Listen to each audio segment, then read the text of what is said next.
मेवात के इन 4 लोगों ने जो आजादी की लड़ाई में योगदान दिया है उसको ये देश कभी नहीं भूल पाएगा। हम मेवाती हैं और हम तुम्हें कभी इस देश पर राज नहीं करने देंगे।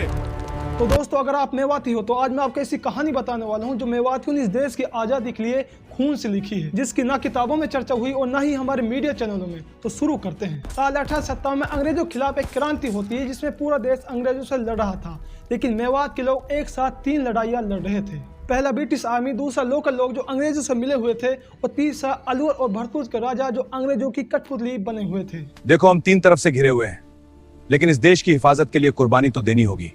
इमेजिन करो, एक तरफ पूरा देश अंग्रेजों से लड़ रहा था और दूसरी तरफ मेवातियों पर 3 तरफ से अटैक हो रहा था। मेवात में लड़ाई इतनी भयानक होती है कि 20 नवंबर 1857 तक 3600 मेव शहीद हो चुके थे।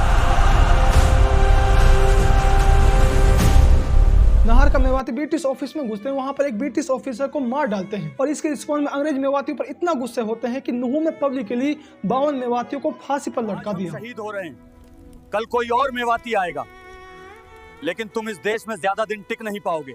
जिसमें बड़े नाम मुफ्ती निजामुद्दीन, सफरुद्दीन और फिरोज शाह मेवाती और भी बहुत से नाम थे। इन सबको खुले में फांसी दी गई। इन मेवातियों की दहशत अंग्रेजों के अंदर इतनी घुस गई थी कि अंग्रेज आर्मी ने कहा कि हम इन मेवातियों से नहीं लड़ सकते, दे आर अनकंट्रोलेबल।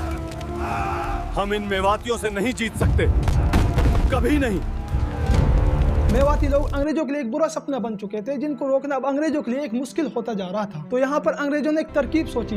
इन अंग्रेजों ने 102 ऐसे मेवातियों को पकड़ा जो इस आंदोलन का मेन हिस्सा थे और दिल्ली में जाकर उनको फांसी पर लटका दिया। मेवात ने पूरे गाँव को जला दिया और साथ में हजारों लोगों का कत्ल किया।